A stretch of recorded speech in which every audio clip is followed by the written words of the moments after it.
இனிப்பு சீடை வெள்ள சீடை கிருஷ்ண ஜெயந்தி ஸ்பெஷல் மட்டுமல்ல, மாலை நேரத்திற்கு ஒரு சிறந்த மொறுமொறுப்பான தின்பண்டமும் கூட. இது வெடிக்காமல் மிக சரியாக வருவதற்கு கீழே உள்ள அளவுகளை பின்பற்றவும்.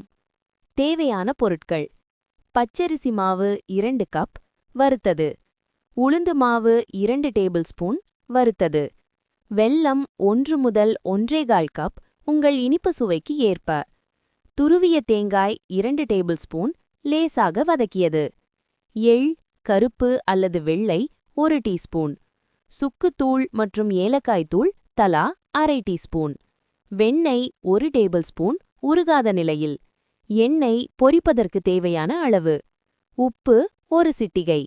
செய்முறை விளக்கம்: மாவு தயாரித்தல்: பச்சரிசி மாவை வாசனை வரும் வரை சிவக்காமல் வறுக்கவும்.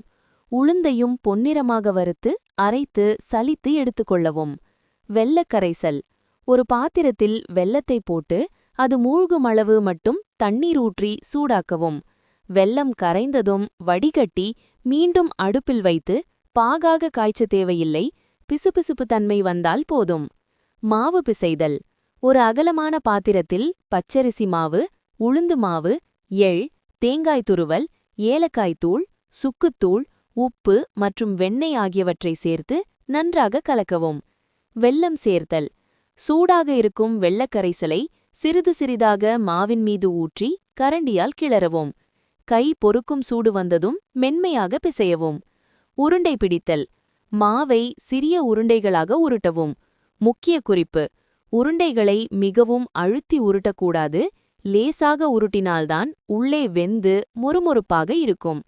பொரித்தல்: வாணலியில் எண்ணெயை சூடாக்கி மிதமான தீயிற்கு மாற்றவும். சீடைகளை போட்டு பொன்னிறமாகும் வரை நிதானமாக பொரித்து எடுக்கவும். சீடை வெடிக்காமல் இருக்க சில குறிப்புகள்: சலித்தல்: மாவுகளை தயாரித்த பிறகு கட்டாயம் நைசான ஜல்லடையில் சலிக்க வேண்டும். துகள்கள் இருந்தால் சீடை எண்ணெயில் வெடிக்கும். ஈரம்: மாவிலோ அல்லது உருட்டிய சீடையிலோ அதிக ஈரம் இருக்கக்கூடாது. உருட்டிய பின் 10 நிமிடம் ஒரு துணியில் ஆறவிட்டு பின் பொரிப்பது நல்லது.